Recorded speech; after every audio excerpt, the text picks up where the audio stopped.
In this video tutorial I'll create this effect. It was made popular by David Hockney between 1970 and 1986, long before the desktop computers became very popular. He called them joiners, and he used a Polaroid camera. We'd take a series of photographs of an area and lay them down on a montage type of format and make the image up. So I'll create this within GIMP. I'll close this off. First we need to make a brush, so we go to File and New. Now in my printout I have it as a transparency, so I'll use the same format here. It doesn't really need to be that way. So we click on Advanced Options, the down arrow and Transparency, then click OK. Now I select my rectangular select tool and create a marquee about what a 6x4 image would look like. Now I go and fill that with black with my bucket fill tool. While it's still selected, I go to Edit and Copy. That places it on the clipboard. I close that off. I don't need that work canvas anymore. Now I'll go back to Edit and I paste it as a new brush. This is very handy because you don't need to go to your GIMP folder and not worry about the file extensions. So all you need to do now is enter the name,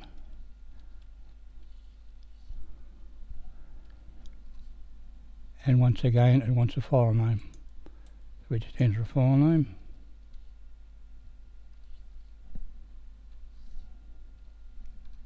And then click OK. It puts it in your brush folder for you. Very neat. In some versions of GIMP you need to press the refresh button. That's that little fellow down there. You click on that. It's already in there in GIMP 2.8. So now we're going to load our image. We go to File and Open. This is the image. Open. Now it's quite a large image. It was taken with a Nikon 12 megapixel camera. Now it's a photo of Circular Quay in Sydney. It's taken from the Opera House steps, and we're looking down to the Broadwalk where all the cafes are, and that's the Sydney skyline in the background, and Circular Quay is just over there. So the first thing we need to do is add an alpha channel. So we right click the image in the layers channel and add an alpha channel. Next we need to duplicate the image. Click that little button there to duplicate the image. Now I go to my scale tool and I scale that top image just a fraction smaller than the original, about 1.5 times one of those grid squares. Click on Scale. Then I go to my Move tool, click the Move Active Layer radio button and just move that layer, centralize it over the bigger one in the background. Now I need to make a new layer, a transparency. Click that little radio button there, icon, and it needs to be a transparency. It defaults to that, so we click OK. Now I need to repeat that once again. I need 2 of those transparent layers, and I click OK.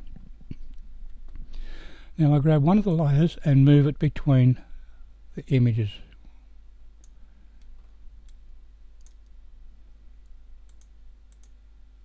So we have transparent layer, image, transparent layer and image. I turn off the bottom image layer with a little button there so it doesn't distract me from the other. I'll move to the top layer and then I select my paintbrush tool and choose the Hockney brush we made. Now I go and paint or mask over what I want to keep.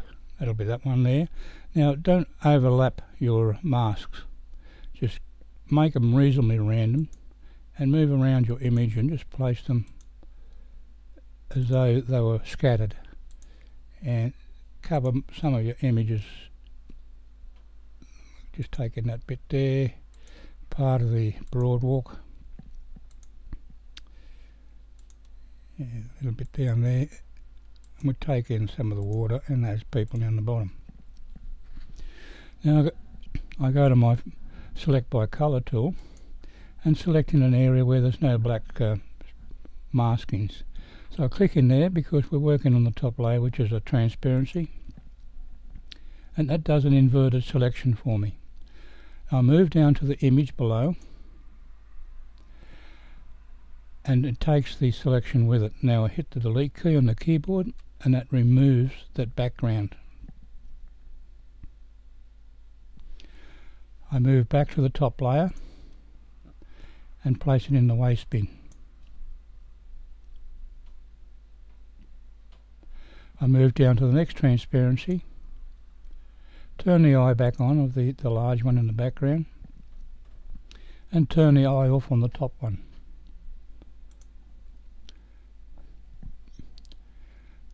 And go select and select none. Select your paintbrush tool and once again place your masks or stamps over your image in a random format. You cover a lot of the image, but don't overlap your mask stamps because we're going to put frames around those and it'll ruin the effect. Click there, cover that one, and the key, and we need a bit of skyline as well. Okay, now we go and choose our select by colour tool. Once again, we're working on a transparency, so we choose an area where there's no mask stamps. Click there, and it does an inverted selection for me. Now I move down to the image, and it takes the selection with it, and I press the delete key, and that removes all that selection. Now I go to select and select none, take the layer and dump it in the waste bin. Turn my top eye back on, go back to the top layer, right click and add alpha to selection. That selects all our little marquees or cutouts we've done. Now I'll go to edit. I'm going to stroke with a selection. Now it's a solid stroke line and depend on the size of your image. Now I know this is quite a large image, so I'll leave it at line width of 6 pixels. Click on stroke, go to select and select none. Move down to your next image, right click, alpha to selection, return to edit, stroke selection, stroke with a 6 and stroke.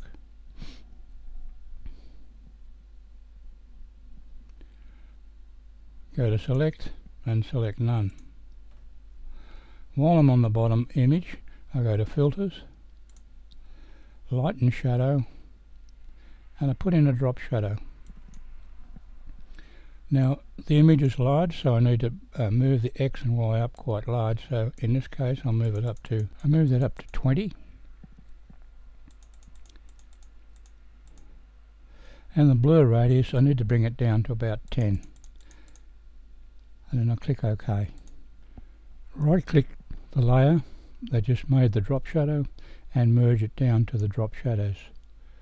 Move to your top one, go to filters. Now we only need to repeat what we just did because all the settings stay the same. We click drop shadow and it does the same thing. Right click the image and merge down. Once again right click the image and merge the two of your working images together. Now we make a new layer, once again a transparency.